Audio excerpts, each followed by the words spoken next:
नमस्कार दोस्तों। तो आपका स्वागत है हमारे यूट्यूब चैनल पे, दैट इज तेजस व्लॉग। तो गाइज, आज ये मेरा फ्रेंड सौरभ महाडिक जो कि नीट टॉपर है। तो आज अभी इनका स्मॉल इंट्रो देता हूँ, जो कि ये सौरभ महाडिक और इन्होंने अपने नीट प्रिपरेशन में 676 मार्क्स लिए आउट ऑफ 720 और इनकी ऑल इंडिया रैंक 1025।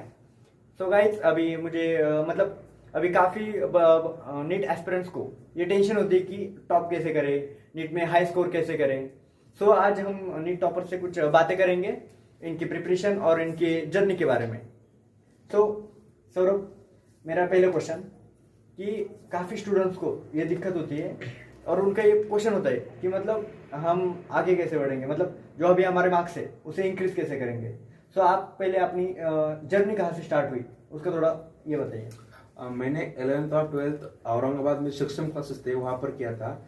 और तब मुझे 12th में जो ऑनलाइन हुआ था, कोविड के टाइम पे मैंने ऑनलाइन एग्जाम ऑनलाइन का टाइम था। तो मेरे को 500 के आसपास मार्क्स मिले थे। और तब मेरे को लगा कि मैं अभी रिपीट करूंगा तो मेरे को अच्छे मार्क्स मिलेंगे, तो मैंने रिपीट किया। अब मेरे को 676 आ रहे हैं। तो सौरभ, हमारा से अगला क्वेश्चन है कि अभी आपको पहले साल 508 मार्क्स है और अभी इस साल 676 मार्क्स है।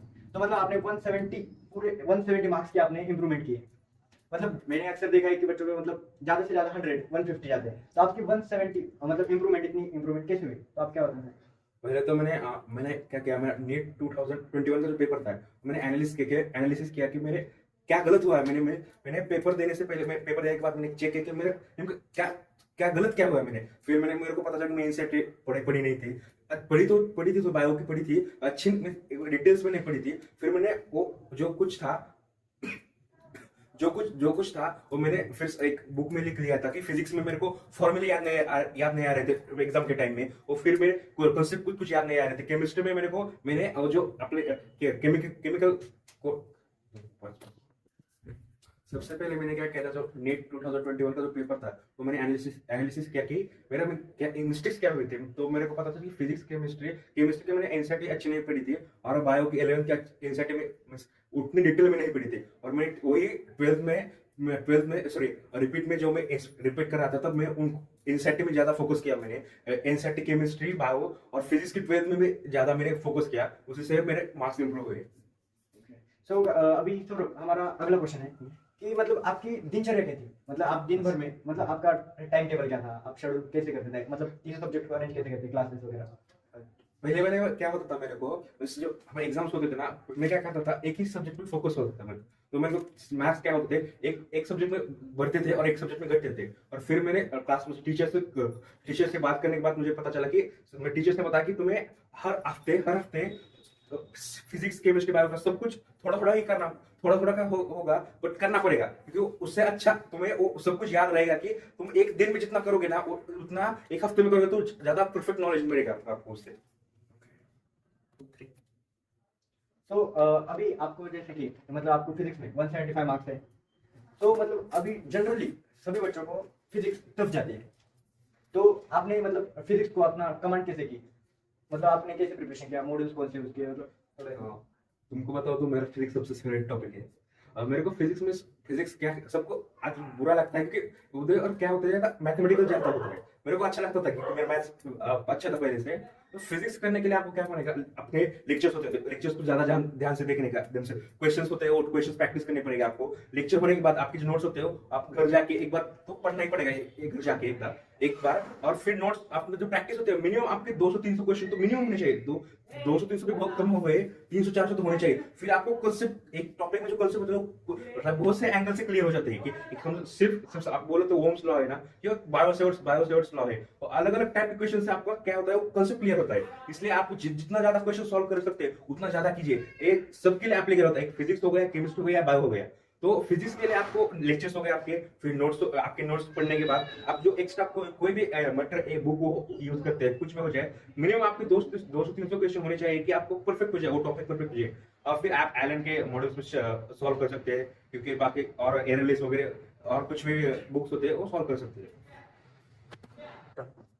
सौरभ, आपका फिजिक्स का तो काफी बढ़िया गया। तो अभी केमिस्ट्री में आपके कितने मार्क्स आए थे? मेरे को केमिस्ट्री में 166 आए थे। तो आपने केमिस्ट्री के लिए क्या प्रेफर किया था, कौन से रेफरेंस बुक प्रेफर किए, आपके कंसेप्ट कैसे क्लियर हुए? तो फिजिकल केमिस्ट्री पहले बार बोलूंगा मैं। फिजिकल केमिस्ट्री और फिजिक्स में सिमिलरिटी है क्योंकि उसमें फॉर्मूले होते हैं ना। तो फिजिकल केमिस्ट्री में जो एग्जांपल्स होते हैं, जो सॉल्यूशंस में एग्जांपल है, फिर केमिक और बहुत सारी चैप्टर्स है, वो एक बार आप एनसीईआरटी से देख ले, एग्जांपल्स आपको याद रखने पड़ेंगे। और प्रैक्टिस के लिए आप कौन सा भी बुक यूज सकते हैं। मैं बोल रहा हूँ, पहले से बोल रहा हूँ कि फिजिकल केमिस्ट्री और फिजिक्स से में आपको प्रैक्टिस करनी पड़ेगी, परफेक्ट करने के लिए। इनऑर्गेनिक बोले तो इनऑर्गेनिक एनसीईआरटी से है, एनसीईआरटी शायद दूसरा कोई भी नहीं है एनसीईआरटी से। कि एनसीईआरटी आप जितना जितना बार पढ़ेंगे उतना बार अच्छा होगा आपके इनऑर्गेनिक। अब प्रैक्टिस आपका, अगर आपको सेल्फ इवैल्यूएशन करना इनऑर्गेनिक कितना अच्छा है, तो कौन सा भी बुक लेके क्वेश्चन सॉल्व कर सकते हैं। ऐसा मैं रिकमेंड नहीं करूंगा यही करना चाहिए उधर करना चाहिए। आप नीट प्रेप जानते होंगे, नीट प्रेप कर सकते हैं, और अदर कौन सा बुक कर सकते हैं। ऐसा नहीं कि एक पर्टिकुलर। फिर आप आ गए ऑर्गेनिक पे। ऑर्गेनिक कैसे कॉम्बिनेशन है, आपको याद पेपर करना पड़ेगा और प्रैक्टिस भी चाहिए आपको ऑर्गेनिक के लिए। तो आप क्या करेंगे, जो टॉपिक्स आपको सिखाए जाते हैं उसको एक बार घर जाके रिवाइज करेंगे और फिर उस टॉपिक के क्वेश्चंस सॉल्व करेंगे। मैं रिकमेंड करूंगा, मैंने एमएस सॉल्व किया था बालाजी पब्लिकेशन का, एक अच्छा बुक है। लेवल भी उनके इजी से हाई पे मिलते हैं क्वेश्चन हमें, इसलिए आप मैं रिकमेंड करूंगा ये भी बुक आप ट्राई मत किया। ऐसा मैंने बोलूंगा कि यही ट्राई करिए। आपको जितना अच्छी लगती है, आपको लगता है कि इससे आपकी इंप्रूवमेंट हो रही है मार्क्स की, आपको ग्रिप मिल रही है उस टॉपिक में, कंसेप्ट क्लियर हो रहे हैं, वो बुक्स रेफर कीजिए आप। ऐसा नहीं कि पर्टिकुलर आप ये मैं बोल रहा हूँ वही रेफर कीजिए, आप जो चाहे वो रेफर कर सकते हैं। फिर पॉइंट एक होना चाहिए कि आपके मार्क्स इंप्रूव हो, मार्क्स में नहीं, कंसेप्ट इंप्रूव होनी चाहिए। आपको याद है कि कंसेप्ट कोई भी क्वेश्चन कहां से आए आपको पता होना चाहिए, यहाँ पर क्या लगाना है, कौन से रिएक्शंस होने चाहिए, ये आपको याद रहना, क्लियर होना चाहिए उसका। फिजिकल केमिस्ट्री के लिए एनसीईआरटी मतलब पढ़नी चाहिए या नहीं? एनसीईआरटी में रिकमेंड करूंगा पढ़नी चाहिए, बट मुझे फिजिकल में आपको क्या देखना चाहिए कि अपने जो अपने सॉल्यूशंस में जनरल एग्जांपल बता मैं सॉल्यूशन में एग्जांपल है पॉजिटिव रिएक्शन के, वो एग्जांपल एनसीईआरटी से आपको याद रखनी चाहिए। इसलिए कहां पर भी एग्जांपल मिलते हैं कि आपको इंटेक्स क्वेश्चन जो मिलते हैं फिजिकल एनसीईआरटी में, वो आपको एक बार तो सॉल्व करने चाहिए। ओके। और ऑर्गेनिक के लिए एनसीईआरटी काफी है? हाँ, एनसीईआरटी काफी है ऑर्गेनिक, 3 पार्ट ऑर्गेनिक का बहुत ज्यादा अच्छा है। और आपको प्रैक्टिस करने के लिए कौन सा बुक चलेगा ऐसा नहीं। सो अभी आपका बायो मतलब अभी हमारा केमिस्ट्री हो गया, नीट हो गया, फिजिक्स हो गया, तो अभी बायो के बारे में मतलब आपके मार्क्स कितने थे बायो के? बायो के 335 थे। 335। हाँ। सो अभी हमारा फिजिक्स हो गया, केमिस्ट्री हो गया, तो अभी आप बायो के बारे में क्या कहना चाहिए? मतलब आपने बायो का प्रिपरेशन कैसे किया था? क्योंकि बायो के लिए मतलब सबको लगता है अभी एनसीईआरटी काफी है, या फिर कुछ और करना चाहिए? आप जब इस साल का पेपर देखेंगे तो 100% आपको क्वेश्चन एनसीईआरटी से मिलेंगे। वो उन्होंने ट्विस्ट करके डाले वो अलग बात है, बट वो एनसीईआरटी से है। बाहर आप कौन सा भी सेंटेंस आपको एनसीईआरटी से बाहर नहीं मिलेगा। सब कुछ एनसीईआरटी बेस है। और मैं रिकमेंड करूंगा आप एनसीईआरटी तो क्लियर करिए। आपको एनसीईआरटी 100% नॉलेज नहीं, बाहर का होगा थोड़ा इंक्रीज। ऐसा नहीं कि मैं थोड़ा मुझे बाहर का थोड़ा निगलेक्ट करिए, ऐसा भी नहीं बोलूंगा। थोड़ा सा वो भी करना चाहिए आपको।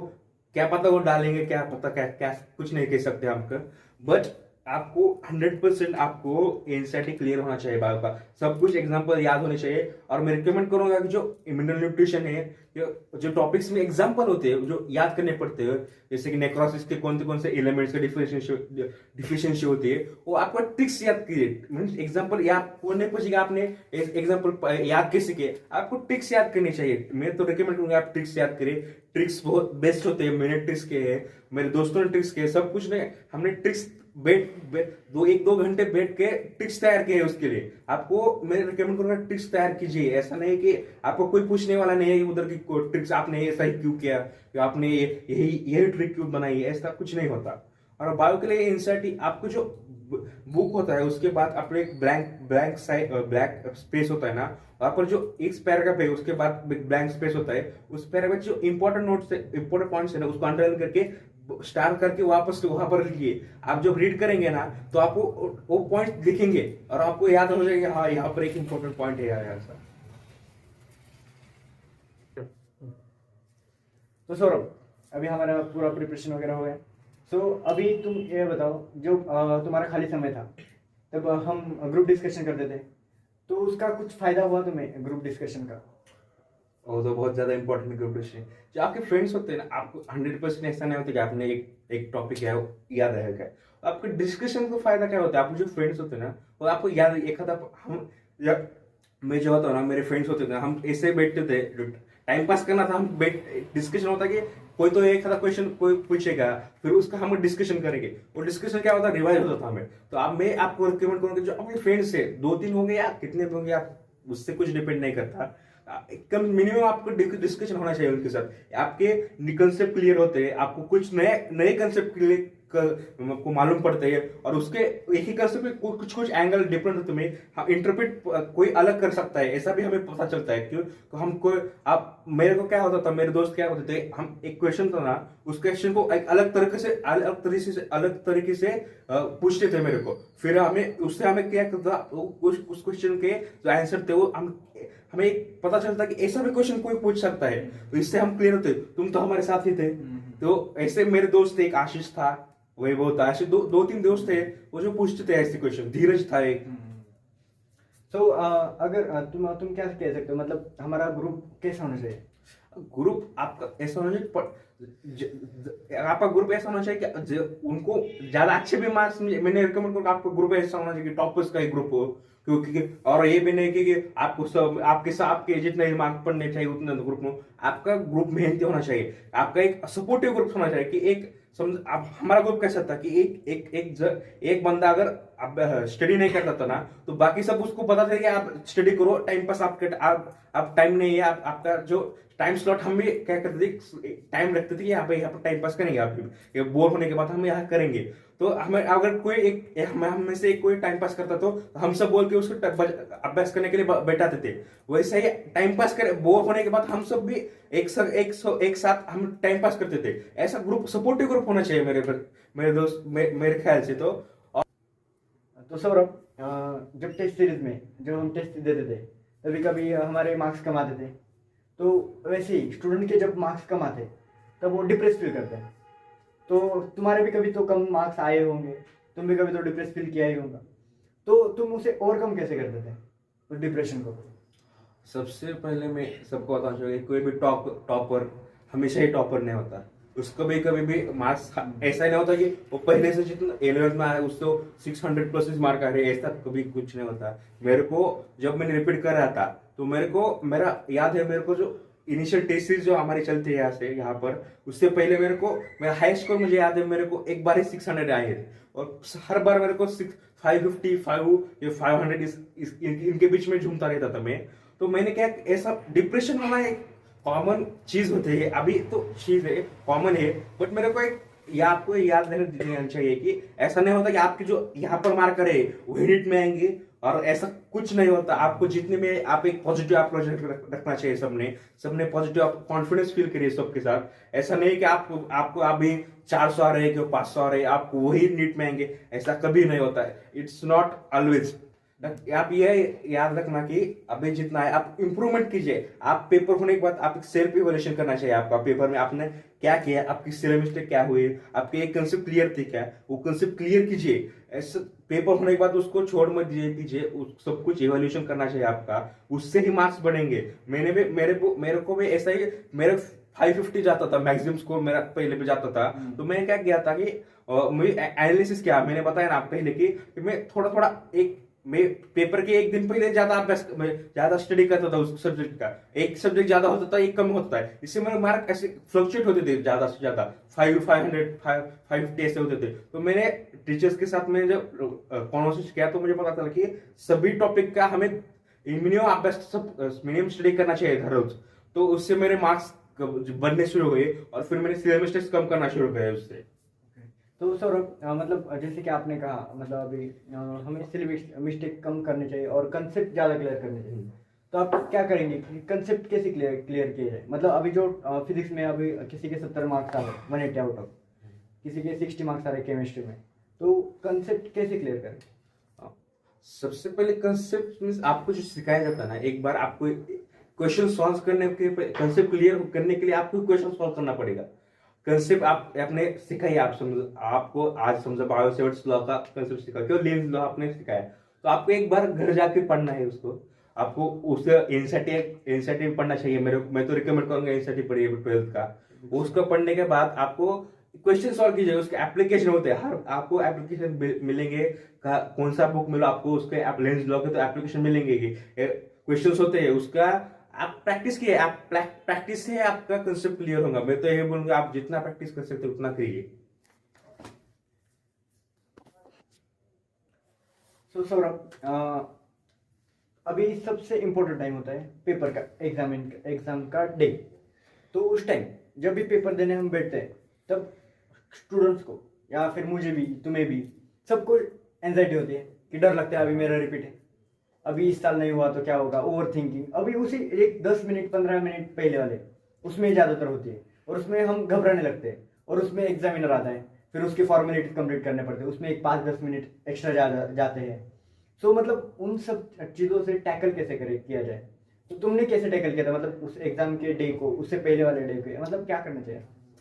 तो मैंने पहले वाले डे को क्या किया था, मेरे को वैसा सबको घबराहट होगी कल एग्जाम है, ऐसा 100% सबके साथ होगा। तो मैंने क्या किया था, जो मेरे एग्जाम, जो मैंने पहले पेपर्स दिए थे, नेट के पेपर्स, ट्रायल पेपर्स दिए थे ना, तो मैंने क्या किया था, जो मेरे को इजी गया था, मेरे को अच्छे मार्क्स आए थे, तो मैंने वो पेपर इवेल्युएट किया, फिर से देखा, हाँ एक क्वेश्चन मेरे को, फिर उससे मेरे को कॉन्फिडेंस आ कि हाँ मेरा मैंने सब कुछ कर दिया है, मेरे को स्टडी हो गया है, सब कुछ है। उस दिन का उतना ज्यादा कुछ नहीं, पहले दिन ज्यादा कुछ नहीं करने का। आपके जो एक क्वेश्चन पेपर है उसको एक बार इवेल्युएट कर देगा, जो इजी क्वेश्चन पेपर थे आपको अच्छे मार्क्स लेकर आए थे ना, एक बार इवेल्युएट करेंगे, तो मेरे को उससे कॉन्फिडेंस आ गया था। तो अगले दिन मैंने क्या किया था, अगले दिन मैं रिपोर्टिंग टाइम से पहले गया था वहां पर, तो एक कॉन्फिडेंस आता है कि हाँ ठीक है, कुछ हो गया तो मिस और का कब क्या होगा कुछ पता नहीं। इसलिए मैं रिकमेंड करूंगा रिपोर्टिंग टाइम के कम से कम आधा घंटे तो आप ज्यादा जाकर बैठिए, कम के एग्जाम सेंटर के साथ के पास जाकर बैठिए। तो जब मैं रिपोर्टिंग टाइम से अंदर गया, पहले गया, तो मैंने क्या किया था, पहले एक नैप ली थी, 15-20 मिनट तो मैं सो गया था वहां पर जाके। फिर मैंने बाहर जाके मुंह वगैरह तोंड वगैरह धो लिया था मैंने। फिर एक और एक क्वेश्चन होता है कि सबकी 5 से 10 मिनट आप सुपरवाइजर, हम हमेशा आपके लिए 5 से 10 मिनट आपके सुपरवाइजर लेंगे। आपके जो सिग्नेचर्स होते हैं, आपके थंब इंप्रेशन होता है, आपकी जो फोटो लगाने होते हैं, वो आप, मैं रिकमेंड करूंगा कि आप उतना समय पहले से ही निकाल के रख दिए। आपके जो सॉल्विंग पीरियड है ना, वहाँ उससे पहले वो निकाल के रख दीजिए। हमें जो ट्रायल, आप जब पहले से प्रिपेयर करेंगे ना, नीट का जो कौन सा पेपर देंगे ना, आप वो याद रखें कि आपके पास 5 से 10 मिनट आपके पास नहीं रहेंगे। वो आप एक प्रिपेयर करके हमेशा एक एग्जाम दीजिए। और फिर मैंने क्या अच्छी के एक क्या होता है, सबको एक एंजाइटी होती है, घबराहट पेपर के, आपको एक डीप ब्रेथ लेनी है, डीप ब्रेथ एक 5 से एक ऐसे 2-3 ब्रेथ लीजिए, एक कॉन्फिडेंस लीजिए। आपको एक क्वेश्चन नहीं आया, छोड़ दिए उसको, ऐसा नहीं कि वो क्वेश्चन आएगा आपको सब कुछ नहीं आएगा नीचे, छोड़ दिए, नीचे वाला देखिए, नहीं दूसरा देखिए। ऐसे कंपल्सरी नहीं कि आप उसका 100% अटेम्प्ट करना है पेपर, क्योंकि क्या पता 1-2 क्वेश्चन नहीं आए तो क्या हुआ, बाकी सब आ जाएंगे, क्योंकि एक आया तो कुछ नहीं कह सकते आपको अगले वाला नहीं आएगा। तो इसलिए एक क्वेश्चन आया तो छोड़ दीजिए। ऐसा मैं तो रिकमेंड करूंगा, आप टेंशन मत लिए पेपर का, आपको जितने आए उतना अगर एक क्वेश्चन नहीं आया छोड़ दिए, उसका आगे क्या देखिए, उसका आगे क्या देखिए। ऐसा नहीं कि कंपल्सरी वो आया तो उसको, ऐसा कुछ बच्चे क्या करते हैं, क्वेश्चन नहीं आया ना, उसको 2-3 मिनट लगाते थे। बायो के तो 2-3 मिनट बहुत हो गए, बायो के 2-3 मिनट, तो इसलिए क्वेश्चन नहीं आया उसको छोड़ दिए। वापस आपका जो, अगर आपने बॉटनी लिया है, बॉटनी हो गया आपका, और एक क्वेश्चन रह गया आपका, फिर बॉटनी हो गई, आपकी जो 45 क्वेश्चन जितने आपके सॉल्व हो गए उतने, फिर उस होने के बाद फिर से वापस जाइए, उस क्वेश्चन को देखिए, आपको अगर आया तो टिक कर दीजिए, बबल में नहीं करूंगा, टिक कर दीजिए वहां पर क्वेश्चन पेपर पे, नहीं आया तो छोड़ दीजिए, आगे बहुत जूलॉजी की। ऐसा ही करना चाहिए कि आपको कम फिजिक्स हो, केमिस्ट्री हो, बायोलॉजी, ऐसा कुछ नहीं है कि आपको एक क्वेश्चन नहीं आया तो आगे नहीं आएगा, कंपल्सरी ऐसा नहीं होता कुछ। अगर आपको नहीं आया आगे देखिए, ऐसा कुछ नहीं होता। ठीक है, तो सौरभ अभी हमारा इतना सब कुछ हो गया। सो अभी आप क्या कहना चाहिए, मतलब जो स्टूडेंट्स है जो अभी रिपीट कर रहे हैं, उनका होता है कि हमारे खुद पे कॉन्फिडेंस है नहीं है। हाँ। सो सौरभ, अभी जिनके मार्क्स कम आ रहे, तो उन्हें उनका अप्रोच कैसा होना चाहिए? मैं पहले भी बोला था कि आपके अभी के मार्क्स डिपेंड नहीं करेंगे आपको नीट में कितने मार्क्स मिलेंगे। आपको कम आ रहे हैं, कितने भी आ रहे हैं, ऐसा कुछ नहीं मैं बोलूंगा नहीं कि आपको इतने चाहिए, इतने आने चाहिए।